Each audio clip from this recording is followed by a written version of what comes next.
Então comecei a gravar. Boa noite para todo mundo. Boa noite, professor. Boa noite. Boa noite.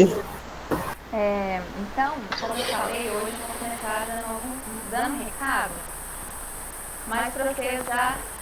Deixa eu só abrir o calendário aqui certinho. O que acontece? Não sei se vocês sabem, mas nós, os professores de vocês, a gente está de férias da faculdade. A gente está de férias. Boa noite. Boa noite, Maria Gorete. Tudo bem? Tudo bem e você? Tudo bem. Boa noite, pessoal. Boa noite. Acabei de começar. Boa noite, Gorete. Boa noite, Gorete. Tô dando um recado. Não sei se vocês sabem, mas nós, professores, a gente está de férias da faculdade, dos nossos cursos. E a gente não está de férias aqui na EJA, porque agora com a pandemia, as férias da EJA e as férias da nossa graduação, elas não se encontram, né? Então, por exemplo, quando vocês estavam de férias em julho, a gente estava estudando na faculdade. Agora que a gente está de férias da faculdade, e essa férias vai até depois do feriado, do dia 12, a gente não está de férias da EJA. Então, o que a coordenação da EJA ela fez? Ela falou assim, vamos escolher uma semana e nessa semana as equipes vão se dividir e uma parte dos professores vão ficar uma semana sem dar a sua aula. E aí, na que o outro grupo vai dar aula, vai ter aula dobrada. Então, o que vai acontecer? Durante essa semana vai ser tudo normal, tá? E semana que vem, no dia 4 de segunda-feira, ao invés de ter aula de espanhol e depois geografia, a Carol vai pegar folga e o Gabriel vai ter 2 aulas de geografia. O que vai mudar? Nada. Só que uma semana a Carol não vai dar aula, o Gabriel vai dobrar as aulas dele. Só que na próxima semana, o Gabriel vai tirar folga e a Carol vai dar 2 aulas. Ou seja, a quantidade, o número de aulas, essas coisas vai ser a mesma coisa, não vai interferir em nada nas matérias, na quantidade de aulas de vocês. Só que vai ter essa mudancinha. Tudo isso a gente vai depois mandar o calendário lá no grupo para vocês entenderem. Eu dei o exemplo da segunda-feira, né? Da Carol e do Gabriel, mas isso vai acontecer todos os dias, durante 2 semanas. Semana que vem é a primeira semana em que vai acontecer isso. Em que ao invés de ter 8 matérias na semana, vocês vão ter só 4. Isso do dia 4, que é segunda, até dia 8, que é sexta. Quando chegar na próxima semana, que a segunda-feira é dia 11, é a semana das crianças, lembram? Então vocês também vão ter recesso, porque as escolas têm recesso de uma semana. Então, do dia 11 ao dia, acho que 15, ninguém vai vir estudar porque é recesso, é feriado. Terça-feira é feriado, dia 12, e a semana inteira não tem aula. Quando as aulas voltarem lá no dia 18, vai ser a última semana de rodízio. Então, os professores que tiveram folga do dia 4 ao dia 8 vão dar aula dobrada, e os que deram aula dobrada vão tirar a folga. Então, assim, muito tranquilo, vocês vão continuar tendo aula todo dia, a diferença é que ao invés de ter de 2 matérias, vão ser uma só, e isso vai acontecer só por 2 semanas. A semana anterior à semana de feriado e a semana posterior à semana de feriado. Ou seja, vão ser aí 3 semanas em que as coisas vão ser um pouquinho diferentes. Vai ter um rodízio na primeira semana, na semana do meio vocês também não vão ter escola, e uma semana depois, a última semana de rodízio, só para nós, os professores, a gente poder ter pelo menos uma semana sem ter faculdade, sem ter EJA. Uma semana pra gente descansar de tudo, né? Pela nossa saúde mental, pela nossa saúde física, né? Porque senão, com esse negócio de nunca coincidir, a gente nunca consegue descansar 100%. Então vai ser isso, bem tranquilo. Já tem o calendário certinho como que vai ser, mas aí quando chegar na semana, é o que eu falei, essa semana ainda é normal. Quando chegar na semana que vem, a gente coloca o calendário da semana na foto do grupo, vai ser bem tranquilo, tá bom? Só tô avisando mesmo pra vocês saberem que essas 3 primeiras semanas de outubro vão ser um pouco diferentes.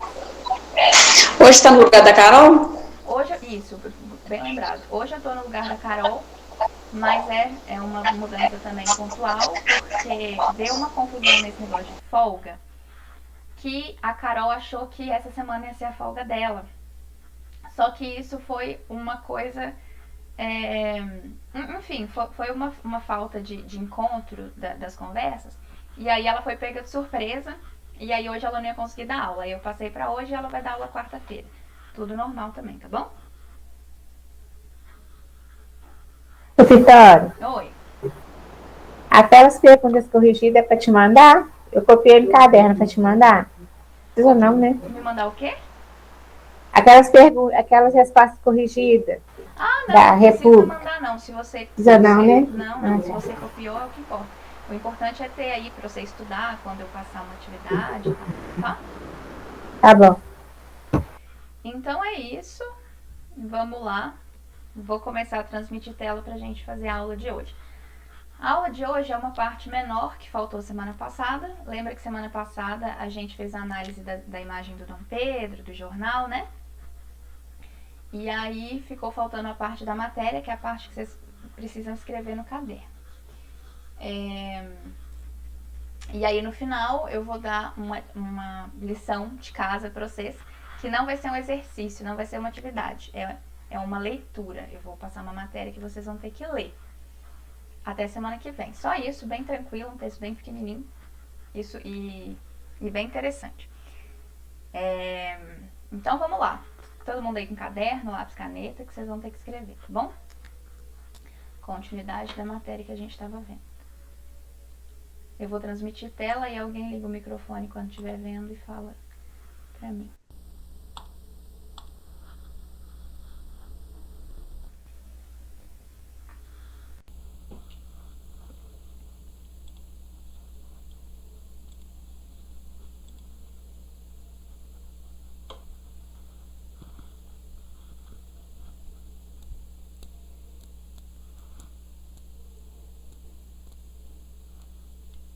E aí, estão vendo?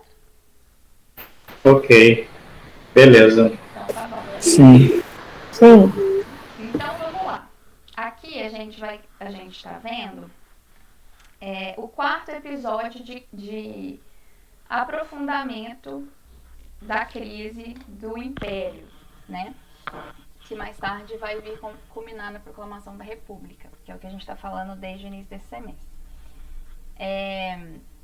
Qual foi o primeiro movimento que desestabilizou a República? Que foi a primeira coisa que a gente viu, que estava escrito lá, número 1, e a gente estudou. Alguém sabe me falar?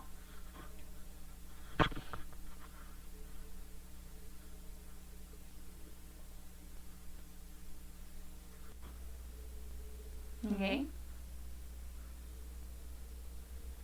Qual foi a primeira coisa que a gente estudou nessa matéria? Que eu falei que foi muito importante pro... A guerra. Qual guerra? A guerra do Paraguai? Isso. Muito bem. Quem foi que falou? Eu, a mais inteligente. Eu não tô vendo. Só que não. É a Cris. Ah, Cris, nossa, sua voz tá diferente. E eu não tô vendo. Isso mesmo, o primeiro foi a Guerra do Paraguai. O segundo, qual que foi? Porque, ó, então vamos lembrar. A Guerra... Movimento abolicionista. Isso. Vamos lembrar que a Guerra do Paraguai, ela acaba e ela coloca como um ator político muito importante quem? Que não era até então.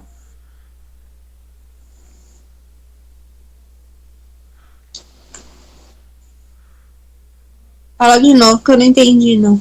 Quando a Guerra do Paraguai A ligação está cortando, professor. Acho que a internet está cortando. A minha? Não. Vixe. Não sei se é a sua ou se é a nossa. Ah, tá cortando. Vixe, não sei o que está acontecendo, não. Então a Guerra do Paraguai acaba e uma coisa muito importante acontece, que é uma instituição que antes da guerra nem existia direito e sai da guerra com uma força política muito importante, que é qual instituição? O exército? O exército. Abolicionista. O exército. Então o exército ele sai da guerra como um dos grandes opositores da monarquia, tá? Depois vem esse que a Cris acabou de falar, que é o Movimento abolicionista. movimento abolicionista. Depois o movimento. E ao mesmo tempo, qual outro movimento que também cresce? O movimento. Nossa, eu anotei tanto trem. Republicano. Então foram coisas que agora nessas últimas décadas do século estavam acontecendo e que estavam desestabilizando o império, tá? A gente tá vendo isso para quê? Para entender o que tinha acontecido até 1889 para a monarquia cair, para a república ser proclamada. E agora a gente viu o quarto, que foi, que não é exatamente um motivo só, mas uma grande ineficácia política do Dom Pedro. E aí lembra que a gente analisou essa imagem e a gente viu que o Dom Pedro, ele tava o quê? Qual estava sendo a postura dele diante dos problemas políticos do país?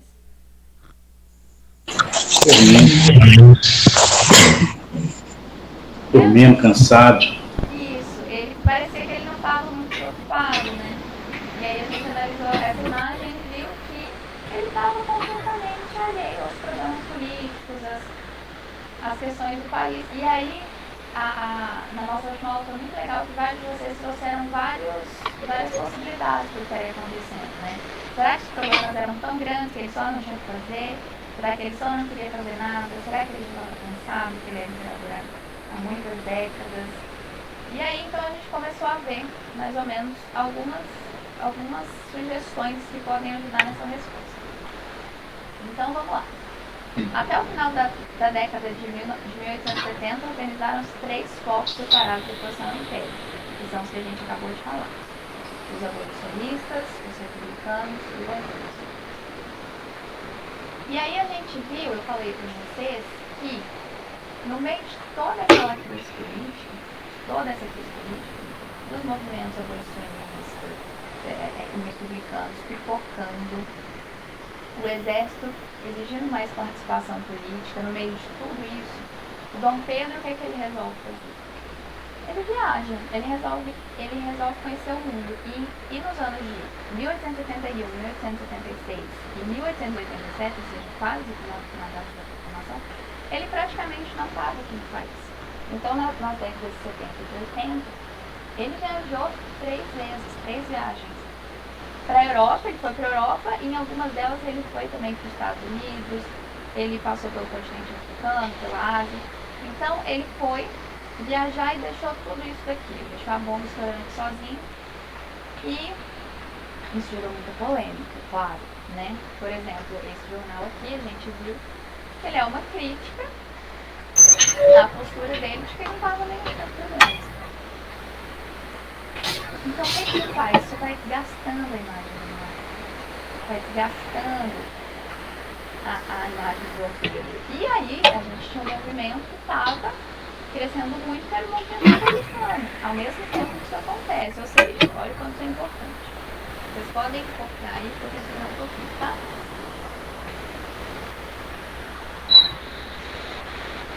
Nossa, tá um calor aqui, só isso.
O que aconteceu, professor? O quê?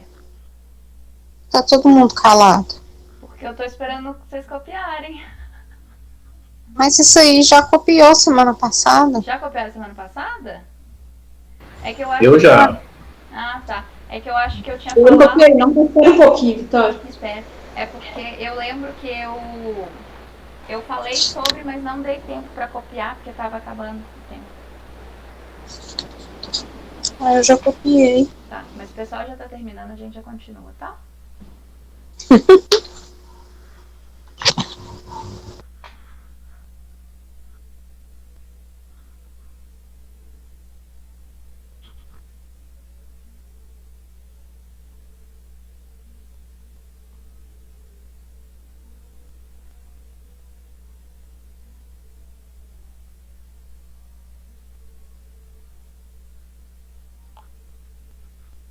Posso continuar? Por mim pode.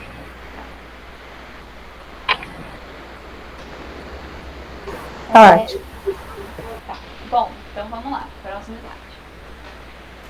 E aí, no meio de tudo isso, a gente chega agora, então, na década de 80, ou seja, faltam 9 anos para a proclamação da República, são os últimos anos desse processo.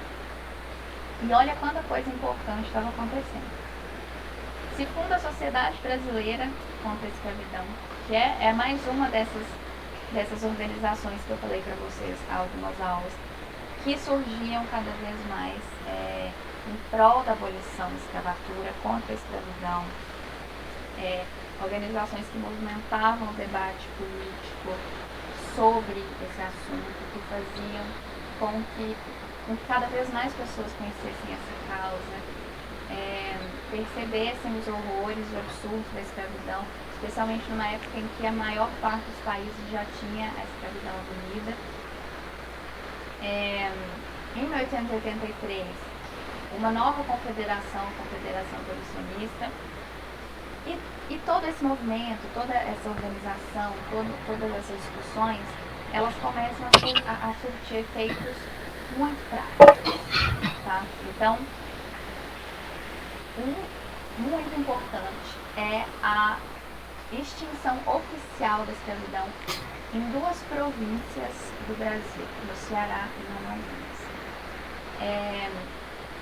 Vocês sabem qual foi o ano que a escravidão foi abolida no Brasil inteiro? Sabe qual que é a data da abolição? 13 de maio de 1882? 1888. Isso. 1888. Mas olha isso daqui.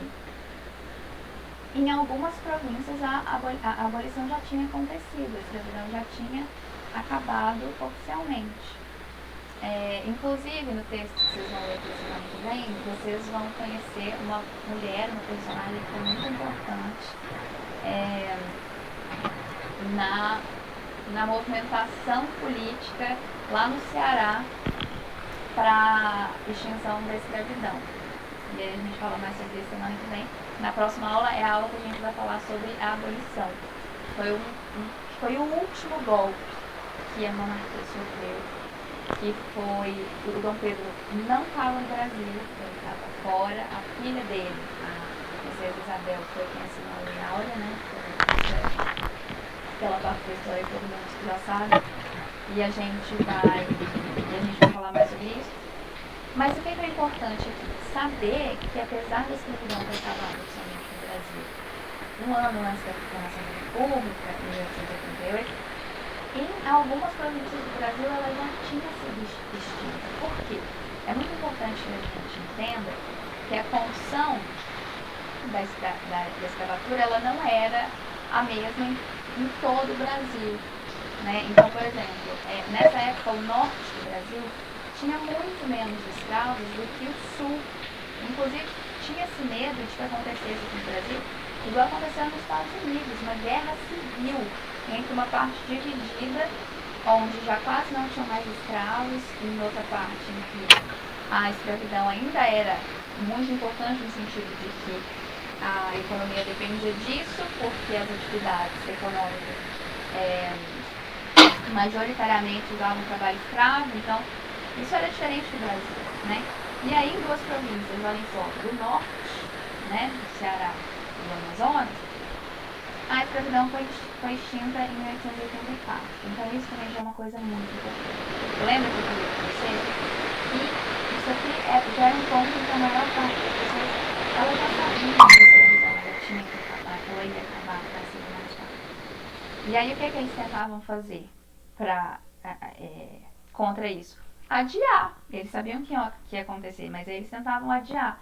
Como? Por exemplo, com as leis abolicionistas, que a gente já falou de algumas delas, que eram leis o quê? Gradativas, que iam acabando primeiro com o tráfico, depois libertavam os maiores de 60 anos, que é a lei que a gente vai ver aí embaixo, a lei do ventre livre, então libertava os bebês, iam libertando assim, iam fazendo essa coisa gradual, que no final era só para não acabar de vez, era para adiar ao máximo o fim. E fizeram isso por muitos anos, né? A primeira lei foi de 1850, que proibia o tráfico, ou seja, não pode mais vir escravos para o Brasil. Agora só os que já estão aqui. E a abolição acontece 39 anos depois. Ou seja, durante muito tempo isso funcionou, né? Esse adiamento. E então é muito importante se atentar a esse fato aqui, ó, de que em algumas províncias a escravidão ela foi extinta antes. Porque isso diz muita coisa, né? Isso diz muita coisa. E aí a gente vai falar mais sobre isso quando vocês lerem a matéria que eu mandei para vocês. Vou mandar. Em 1885 vem a última lei, antes da Lei Áurea, que era mais uma dessas leis conservadoras e que queriam acabar com a escravidão gradativamente. Por quê? É sempre importante a gente lembrar que, apesar de serem leis conservadoras, elas também representam um certo avanço. Por quê? Se eles estavam promulgando essas leis, é porque também estava tendo pressão, estava tendo luta em cima, né? Porque senão eles não precisavam ficar promulgando uma lei depois da outra. Mas o movimento abolicionista estava muito forte. Então, essas leis, de certa forma, não dá para negar que essas leis eram avanços, pequenos avanços, apesar de ser uma medida em grande parte conservadora. E aí vem a Lei Saraiva-Cotegipe, que é mais conhecida como Lei dos Sexagenários. É uma lei que a gente estudou ano passado. E o que é que essa lei ela ditava? Ela falava que ela libertava todos os escravos maiores de 60 anos. Que é ridículo, né, gente? Primeiro porque a expectativa de vida de qualquer pessoa nessa época ainda era muito baixa. E ainda mais uma pessoa escravizada, né? Uma pessoa que tinha sido escravizada a vida inteira, dificilmente chegava aos 60 anos. Mas os que chegavam, eles, a partir da promulgação dessa lei, elas eram libertas, tá bom? Ou seja, mais uma lei que ela representa um certo avanço, mas ela também só está sendo promulgada para adiar o fim da escravidão.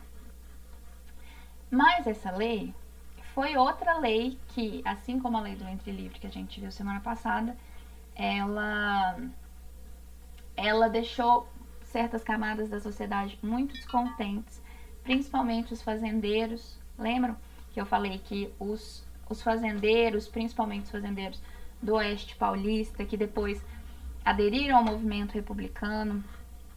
Por quê? Porque estavam muito insatisfeitos com a intervenção do Estado, a intervenção do governo na economia, nos negócios deles. Então, principalmente os fazendeiros, que eram um grupo que durante muito tempo apoiou a monarquia, eles começam a ficar cada vez mais contentes. E aí isso gera mais força ainda para o movimento republicano. Vou dar uns minutinhos para quem não copiou, copiar. Eu sempre vou falar e depois dar um tempinho para copiar, porque aí quando eu estiver explicando, vocês podem só se concentrar na explicação e depois copiar.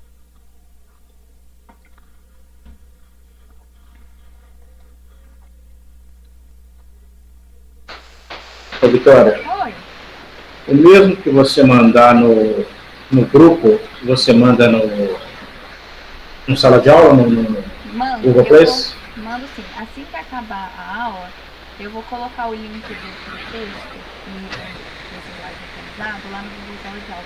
Eu até tinha colocado semana passada, só que como a gente não chegou nessa parte, eu excluí, porque eu falei, vai que eu deixo a matéria lá e aí alguém vai lá e não entende, né? Eu vou colocar assim. Não, tudo bem, é porque eu saí do grupo, então aí eu vou acompanhar pelo grupo Sala de Aula. Tá, tudo bem, pode deixar que eu vou. Ok? Eu vou sempre deixar colocar lá. Eu vou sempre colocar as coisas lá. Apesar de que Não, é tá ok. importante você estar no grupo por causa dos avisos, né? Dos recados, dos links. Mas depois a gente vê isso, não se preocupa não, tá? Tá bom. Depois a gente conversa sobre isso. Isso, a gente vê uma coisa. Ok. Pra dar certo. Tá bom. Nossa, que calor que tá fazendo aqui agora. Jesus. Tá chovendo aí? Não, eu tô no norte, tá um calor já. Ah, tá. Aqui tá chovendo. Pois é, eu vi vocês falando de relâmpago, É. de trovão. Eu tive uma reunião mais cedo com a Renata, tava uma barulheira. Aqui tá chovendo. Que bom, né? Tá precisando. Bom, muito bom. Importante.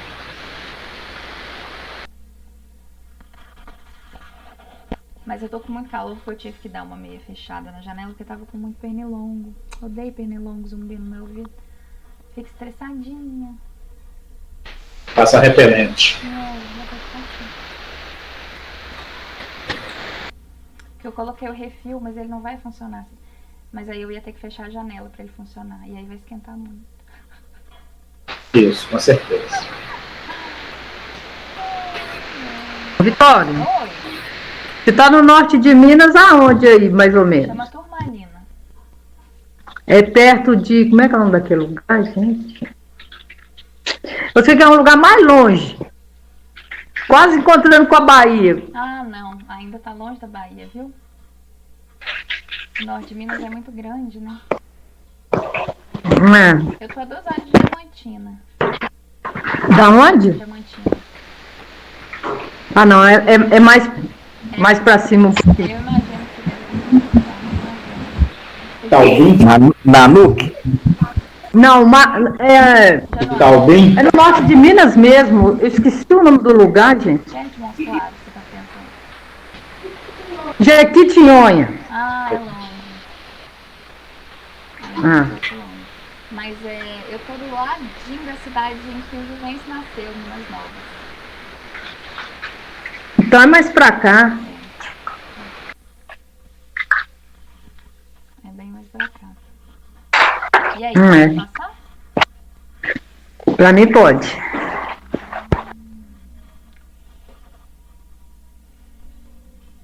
Agora, esse slide aqui é maior, vocês podem esperar eu explicar que depois vocês copiam. Bom, além, como se não bastasse, de todos aqueles problemas que eu falei para vocês que estavam acontecendo aqui, não só problemas, né, mas de agitação política e social de várias esferas, acontece ainda uma questão epidemiológica, uma questão de saúde, né? Que foi um surto de cólera na corte. Onde era a corte? O Rio de Janeiro, né? Que é onde morava o imperador, a família real. E uma boa parte da população da corte foi dizimada por causa desse surto de cólera. Isso foi em 1885. Ou seja, além de tudo isso, é basicamente o que a gente está vivendo agora. A gente imagina, a gente está vivendo uma pandemia, certo? A gente está vivendo uma crise política, a gente está vivendo uma crise econômica, imensas, tudo isso imenssos. E imagina se o seu governante ele sai, ele viaja por mais de um ano, enquanto tudo isso está acontecendo com o seu país. Foi isso que aconteceu. O imperador, mesmo assim, mesmo com tudo isso, ele viaja para a Europa em 1887 e ele deixa a princesa Isabel no lugar dele. Todas essas viagens que ele fazia, ela ficava no lugar dele. E aí nessa não foi diferente. E aí, todas aquelas discussões que a gente estava falando sobre essa atitude do imperador diante dos problemas que estavam atingindo o Brasil, isso só vai ficando cada vez maior, né? Porque o cara viaja e deixa a população entregue a um monte de problema, a um monte de crise, um monte de movimento pipocando já contra ele, e ele vai. E aí a princesa fica no lugar dele. Os jornais, né, que é isso que a gente está falando sobre a opinião pública, sobre essas atitudes do Dom Pedro, era muito dividido, como eu falei. Alguns jornais alegavam que ele estava fugindo das questões do país, que ele só não queria resolver, que ele não estava interessado, que ele já não se importava mais. Outros que ele estava sofrendo de deficiências físicas, tanto ele quanto a esposa dele, que de fato ela ficou doente. Nessa última viagem ela inclusive foi para um país para se cuidar, para se tratar, porque ela também não estava bem. Ele também não estava bem, você olhava para ele, você via alguém muito cansado. Então as opiniões, doente mesmo, então as opiniões elas se dividiam nesse sentido, e aí a questão só ficava mais séria. O Brasil, né, nesse momento, ele era uma panela de pressão que estava pegando cada vez mais pressão, porque era só mais problema, mais crise, e muitos movimentos sociais focando, o movimento republicano ganhando muita força, e aí estava tudo uma loucura. A princesa Isabel, ela tinha um marido, que era um francês, que chamava Conde de. O pessoal fala Conde de, né, em francês. Só que ele era uma figura muito polêmica. As pessoas tinham muito medo quando o Dom Pedro viajava e deixava a princesa Isabel no lugar dele, porque as pessoas não viam no esposo dela, ela que seria governante, mas ele também teria um papel importante, porque ele era envolvido em um monte de polêmica, rondavam muitos boatos dele, de corrupção, de traquinagem assim, financeira. Peraí, alguém tá pedindo pra entrar. Ele era famoso nesse sentido, assim, de que ele mexia com jogos, com questão de dinheiro mesmo, e aí ninguém confiava nele. As pessoas ficavam muito preocupadas de ter um terceiro reinado, porque, vamos lembrar, o primeiro reinado foi o reinado do Dom Pedro I, o segundo do Dom Pedro II. Vamos imaginar que o Dom Pedro II morre. A filha dele, ela ia assumir. Ela assumiu aqui agora, enquanto ele viajava, mas isso era provisório. Se o pai dela morresse, ela ia assumir como imperatriz do Brasil. E o marido dela ia ter um papel muito importante, só que as pessoas tinham muito medo disso acontecer, porque ninguém confiava nele. Então, as pessoas elas estavam com muito medo de que pudesse vir um terceiro reinado, e com um governante que não era confiável. E aí isso só piorou toda essa panela de pressão que eu falei pra vocês, que era o Brasil nesse momento. Então as pessoas elas já estavam muito inseguras, muito incertas com o presente, que era esse momento sinistro que estava acontecendo, e mais preocupadas ainda com o futuro, com um possível reinado, um possível terceiro reinado da Isabel, do marido dela.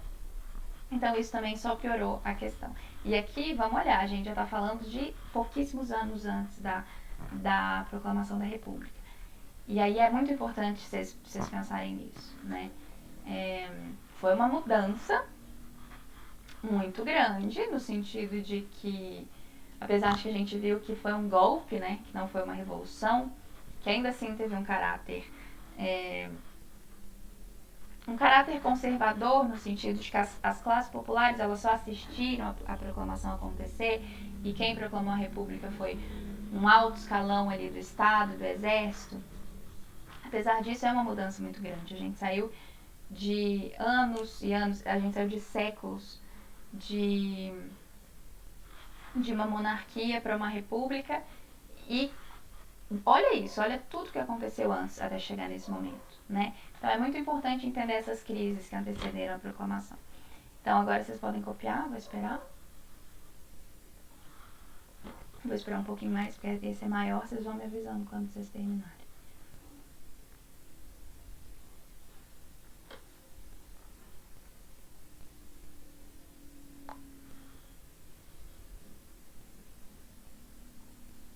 Tá chovendo, Pri?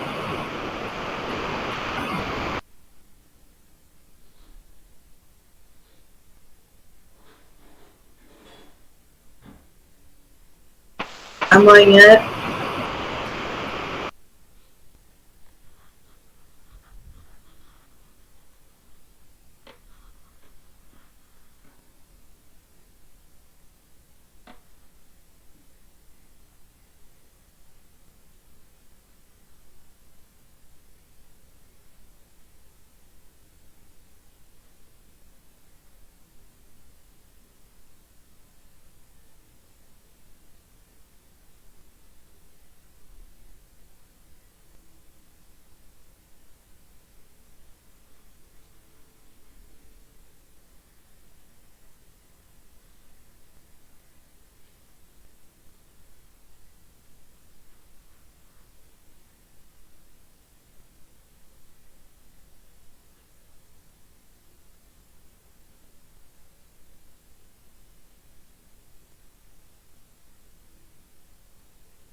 Agora as queimadas agora apaga o fogo, a água apaga, né? É isso que eu tava pensando, né? Porque tá com muita queimada na região, né? O Parque do Mangabeira tava pegando fogo até agora mesmo. Não acredito. É. Gente, Tava um fogaréu lá na mata da baleia, né? não tava sabendo disso. Nossa. Não. É, tava muito feio o negócio aqui, não tava brincadeira não. Nossa. Tomara, será que tá chovendo na cidade toda? Pelo jeito sim, viu? Contágio. Que bom. Eu acho que tá tudo chovendo. Chovendo demais. O Vitória. Que bom. Lá na UFMG caiu uma chuva agora. Imagina o lugar que chove aquela pampulha. Ô, lugar que chove. Eu acho que chove primeiro do que tudo. Cheguei agora aqui. Chuva de lá até aqui. Nossa. Aqui na minha casa não tá chovendo, não. Na minha casa não tá chovendo, não. Em casa tá chovendo desde 5 horas. Nota caindo Toró em Belo Horizonte. Onde você mora, Cris? Eu moro aqui, perto do Corpo de Bombeiro. Perto do Corpo de Bombeiros ali do... É da UFMG. Ah, uai! Ai. Mas não choveu? Não, tava muito trovão, muito relâmpago, mas não chuva não.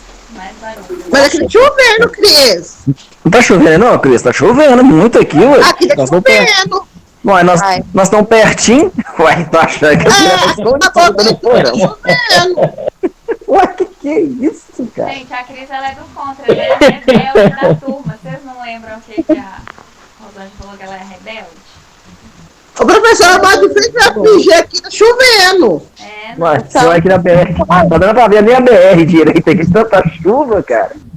Não tô nem ouvindo barulho. Você deve estar bem escondidinho aí dentro, porque tá chovendo e muito. Ô, Cris, você deve ter fechado a casa toda, sua casa de lá, e você não tá ouvindo nada. Isso mesmo. Eu moro em apartamento e tá as janelas tudo tá cada um pra um beco aqui. Ah, então você tá escondido, então. Eu até abri a janela ali fora. Meu barraco aqui tá descendo a água. Aqui não para de chover, não. Aqui tá... Já vou abrir a janela, ó. Olha o barulho de água. Não tô ouvindo nada, não. Olha, filma aí pra ela aí. Deixa eu olhar ali pra janela. eu vou mandar alguém lá na casa da Cris só pra conferir esse trem. Essa história tá mais explicada. Até eu vou ter que ir ali na janela olhar. Isso, vai lá pra você dar uma olhada. É, nossa, tá chovendo bem, graças a Deus. Nossa, graças a Deus tá chovendo. Aí você põe a mão do lado de fora da janela assim pra ver se tá chovendo dentro, já chuva. Você não pega na minha mão, não. Ô, gente, pode passar? Pode continuar? Pode. Peraí, só um minutinho, professor, só um minuto, peraí. Terminando, tô na última. Eu não corria. Falta 10 minutos, hein? É o último. Aí depois eu só vou falar sobre o texto, aí eu volto. Pode passar. Pode passar. Não, Vitória, por favor, só um pouquinho aqui.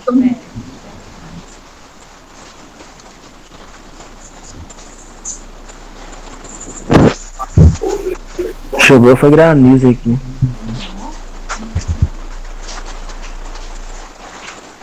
Então a gente não tá morando no mesmo estado, não. Mesma cidade.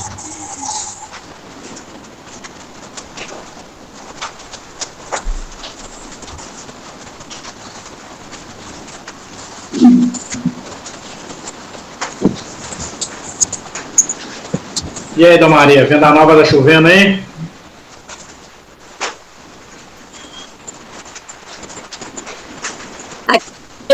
Tá chovendo, peraí.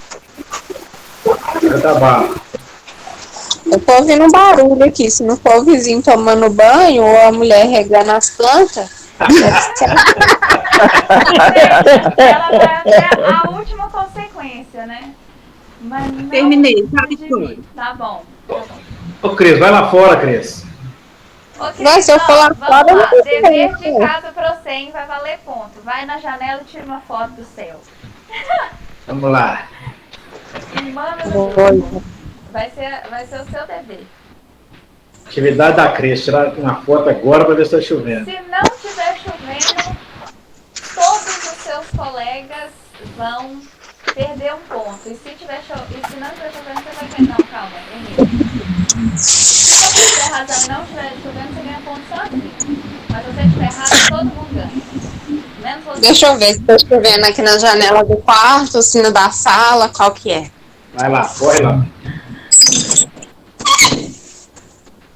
Aqui não tá caindo essa chuva não, Mas gente. tá chovendo Não é, pouco. não é caindo chuva, não. Tá chovendo. Aqui tá só umas garoinhas. Ah lá. Tá vendo? Eu vou olhar aqui. Não é possível, gente. Eu vou mandar na sala, quer ver? Vai passar, tá? Vai lá. Então vamos lá. Acabou essa parte. Faltam só duas aulas. Nem dá pra ver, dá? Vocês estão vendo? Eu não tô vendo não, porque eu só tô vendo a tela que eu tô compartilhando. Então, tá vendo um escurão aí, ó, do céu escuro, mas só um O céu tá escuro aí. Ó, Ah, pera beirada aí, do eu vou janela acabar não aqui, tá peraí, morando. rapidinho, peraí, eu volto, eu volto. Pra próxima aula, vocês vão ler como uma atividade. Vocês vão ler essa matéria, que é uma matéria muito legal, que mostra pessoas que lutaram contra o fim da escravidão. Pessoas comuns, pessoas normais. Lembra que a gente já falou muito que a abolição da escravidão ela é totalmente jogada em cima das nossas escravizadas, né? Então, quem foi boazinha foi uma lei de e eu sempre lembrar de todas essas pessoas que estavam lutando para que esse processo acontecesse, né?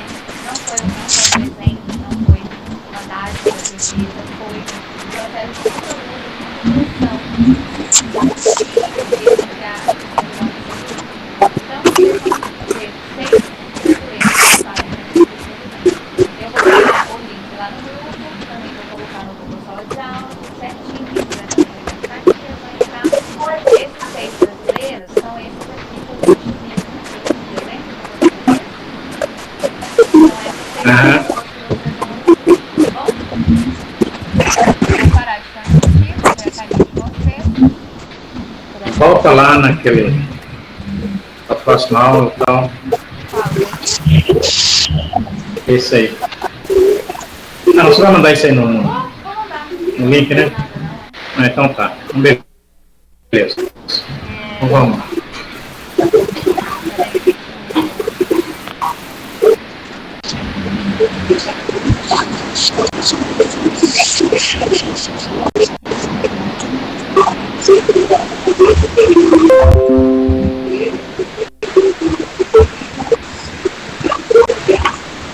Então tá bom, gente. Foi isso. Alguém tem alguma coisa?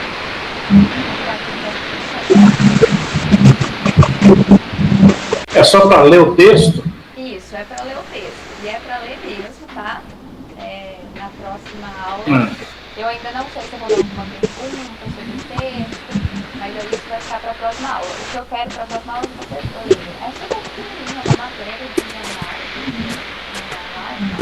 uma revista online. Bem pequenininha, venham para a aula quarta de manhã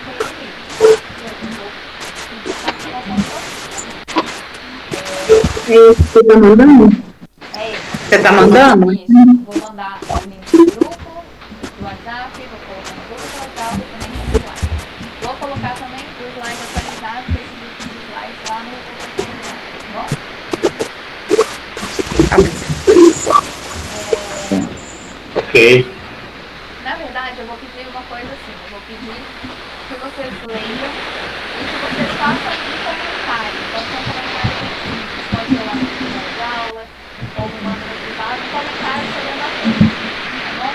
Ah, gostei muito do slide, gostei muito da próxima dessa pessoa, algum comentário que a gente contando sobre a leitura que vocês fizeram. Tá bom? Certo. Tipo resenha, né? Beleza. Mas eu nem quero Alô, assim, um comentário simples mesmo, um comentário pessoal do que vocês acharam, do que gostaram, do que não gostaram, não precisa ser nada grande, só pra saber se vocês viram. Tá bom? Ele mandou ver um vídeo lá, eu falei que eu não vi, não gostei, não. Demorava muito. Pode falar, a gente tem que ser sincero mesmo. Mas você vai gostar do texto, o texto é ótimo. Então tá bom, gente. Obrigada, viu? Até semana que vem. Obrigada. Até a próxima. Até a Obrigado a próxima, você, professor. professora. Bom descanso. Até semana que vem. Tchau.